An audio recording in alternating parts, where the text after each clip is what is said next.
So, for this discussion, we are given a scenario of 16-year-old Sally who comes to a school counselor to talk to the school counselor for the first time, and she discloses to the school counselor that she's feeling very low and she's having some suicidal ideations. However, she has not attempted suicide. She's just having those thoughts and those feelings, and the scenario is really twofold because she is basically begging the school counselor not to inform her father because she fears the fallout from her father, fears that he's going to be angry with her. Um, so it's important here to note that usually when a student comes to a school counselor, everything that they talk about is protected. However, there are certain circumstances in which a school counselor is mandated to report, and those are if the student has thoughts of harming themselves or others, or if they suspect that they might be being abused or neglected, then the school counselor is mandated to report these instances as a mandated reporter. Um, the school counselors are bound by codes of ethics, and the ASCA Code of Ethics kind of outlines what to do in this situation. And so, if there is reason to believe that this is a true threat, then a school counselor is supposed to contact the authorities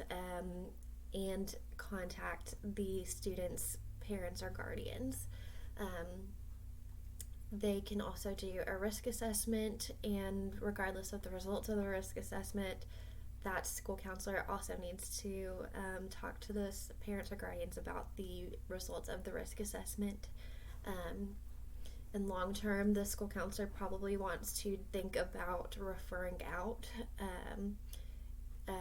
because school counselors are really bound by time and by what they can discuss with students, and especially if this is a situation where a report needs to be made, this counselor is likely going to want to refer out. I think that the school counselor can talk to the parents and talk to Sally in a way that kind of protects the relationship between Sally and the school counselor, and just that anything else that they talk about can be confidential, but because school counselors are mandated reporters, they do have to report those instances. And if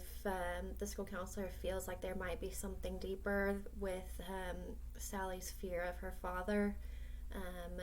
she can talk to get guidance from others if they feel like she needs to make a DFACS report, if there's something that she feels might be going on in that aspect. So I think there's probably different ways to approach this scenario. However, with the threat of Sally harming herself, she does need to report this and talk to the parents about it.